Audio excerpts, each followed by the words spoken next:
Olá, está começando o Século News edição especial. Papa Francisco pede atenção aos incêndios da região amazônica. ONU dedica dia às vítimas de perseguição religiosa e carros elétricos começam a circular pelo Vaticano. Na oração do Ângelus do último domingo, o Papa Francisco pediu atenção aos incêndios na região da Amazônia.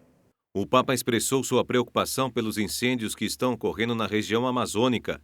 Há mais de 2 semanas, a Amazônia, a maior floresta tropical do mundo, está queimando.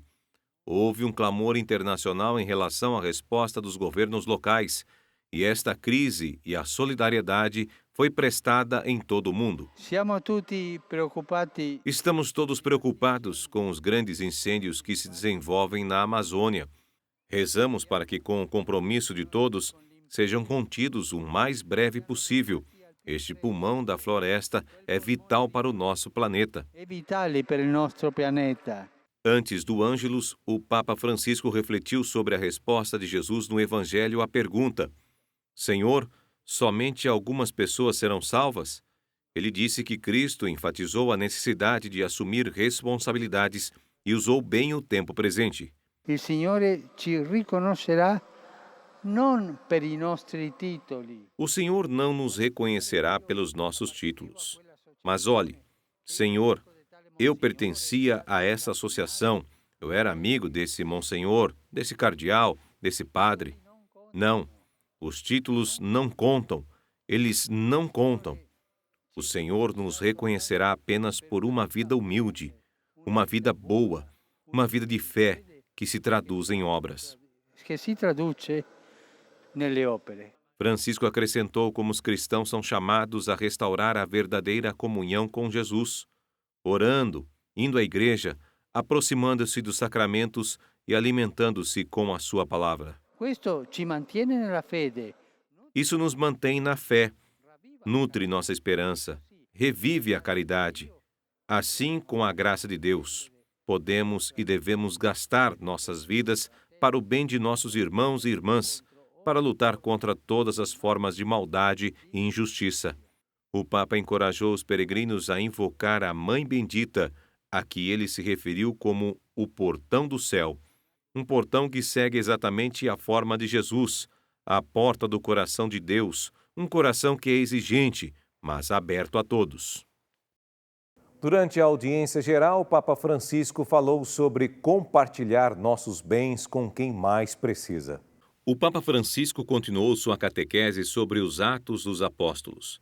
Nessa ocasião, ele se concentrou nas comunidades cristãs primitivas que não apenas celebravam juntas, mas também compartilhavam seus bens materiais. Por essa razão, o Papa encorajou todos a serem generosos, um sinal de que a conversão tocou o coração. O sinal de um coração convertido é quando a conversão chega ao seu bolso. É aí que você vê se é generoso com os outros, se ajuda os mais fracos, os mais pobres, quando isso toca seu próprio interesse. Quando a conversão chega lá, é certamente uma conversão autêntica. Arriva lì, stai sicuro che è una vera conversione. Enquanto continuava sua catequese, o Papa Francisco foi brevemente interrompido. Esta menina, provavelmente com algum tipo de deficiência, subiu as escadas para encontrá-lo. Quella modalità cristiana, O vínculo entre esses primeiros cristãos era tão forte que eles compartilhavam seus bens materiais com os mais pobres. Por essa razão, o Papa enfatizou que ser cristão é ser corresponsável um pelo outro. O Papa Francisco convidou os peregrinos a seguirem o exemplo dessas comunidades cristãs primitivas e também alertou para as consequências de fazer o oposto. Uma vida focada apenas em obter lucro e ganhar vantagens às custas dos outros, inevitavelmente leva à morte interior. Quantas pessoas dizem estar certo da igreja, são amigas dos padres, dos bispos, e na realidade estão apenas procurando seus próprios interesses. Estas são as hipocrisias que destroem a igreja.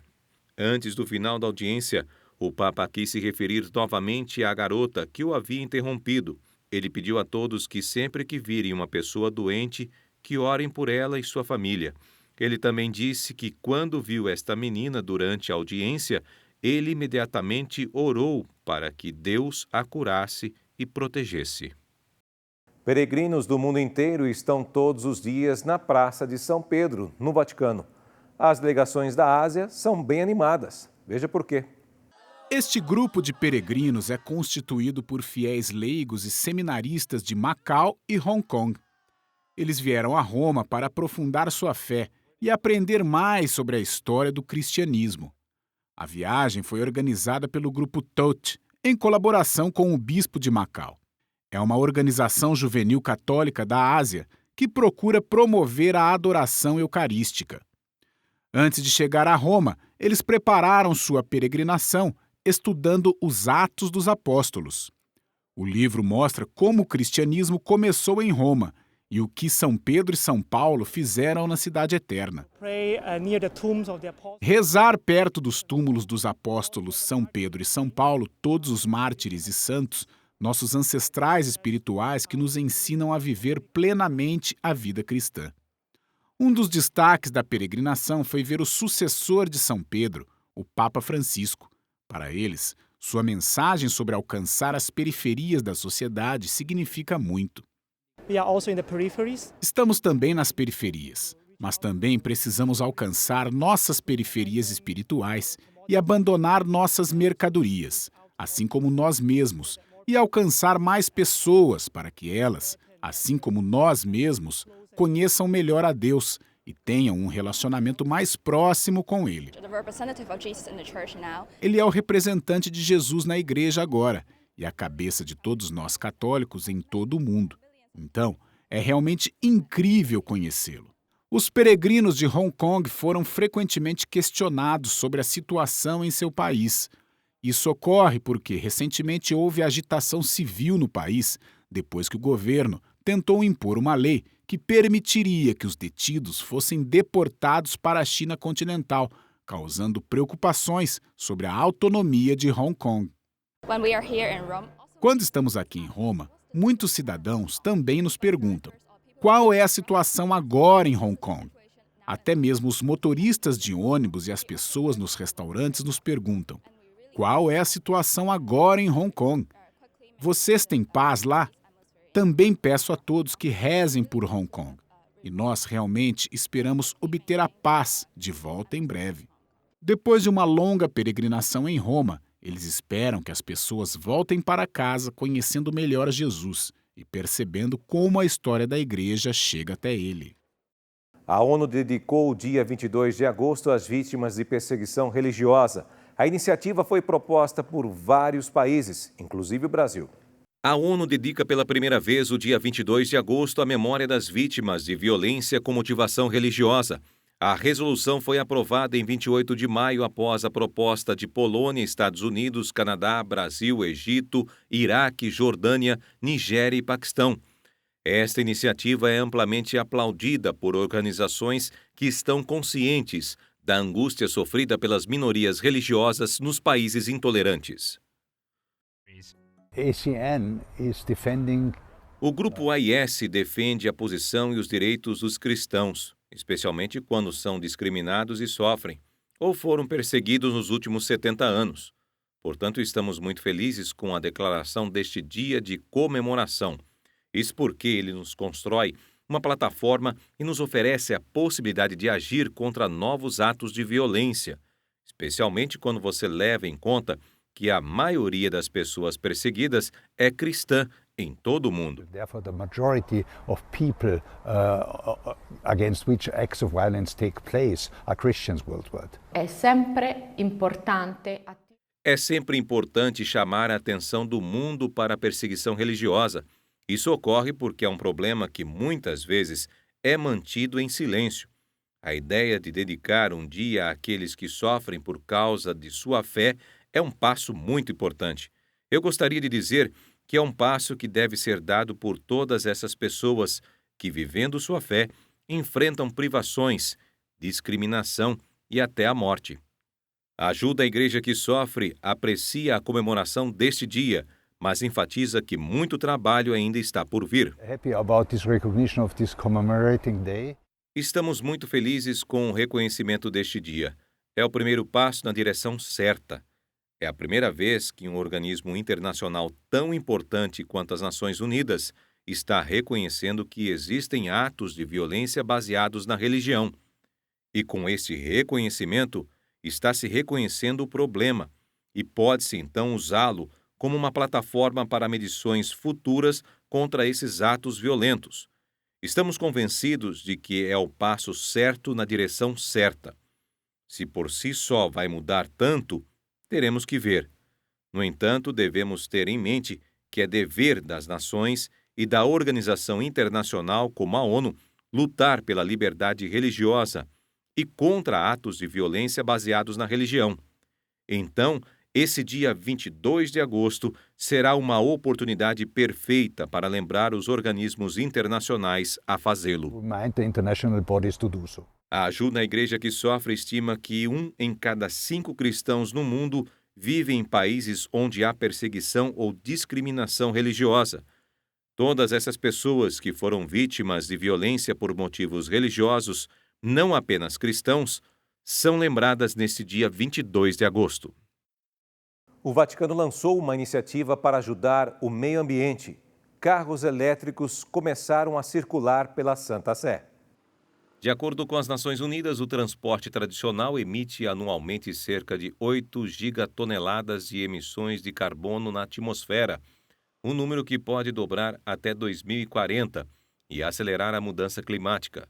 Um estado que promove iniciativas para reduzir a poluição do ar é o menor do mundo, o Vaticano. Ele já instalou 12 torres de carregamento para carros elétricos. Seguindo o espírito das encíclicas papais, o Vaticano começou a se equipar com carros elétricos. O Vaticano assinou um acordo com uma concessionária de energia para nos fornecer uma rede de colunas de carregamento elétrico. No final do ano, Roberto Minhucci, diretor técnico do Vaticano, espera que cerca de 20 dessas colunas sejam instaladas dentro do estado. As estações de carregamento de 22 kW permitem que até 2 carros sejam carregados ao mesmo tempo. O uso é simples. Apresente um cartão e conecte o veículo à coluna. Esta é uma iniciativa muito importante. É a precursora de um grande projeto que inclui o uso de carros elétricos em todo o Vaticano, apenas elétricos. Assim, muito em breve, o Papa Francisco poderia estar a bordo em um papamóvel elétrico, como o que ele usou em sua viagem à Colômbia. Esta iniciativa é uma maneira de materializar o conteúdo que os papas escreveram sobre o cuidado com o meio ambiente. João Paulo II se referiu ao cuidado da criação, uma mensagem ratificada pelo Papa Bento XVI e terminando com a encíclica Laudato Si. Nós começamos a combinar todos os trabalhos. Estamos cobrindo tudo em 360 graus, não apenas preocupados com a poluição gerada por carros, mas também toda uma espécie de sistemas com conservação de energia e água, fotovoltagem e etc. Para muitos, essas iniciativas em um território de 500 mil metros quadrados não representam um impacto significativo. No entanto, como uma pequena gota d'água no meio do oceano, o Vaticano quer ser pioneiro entre os países do mundo. E por hoje é só, mas você pode rever as reportagens do nosso site, rs21.com.br. Nós voltamos no próximo sábado. Bom fim de semana para você. Até lá.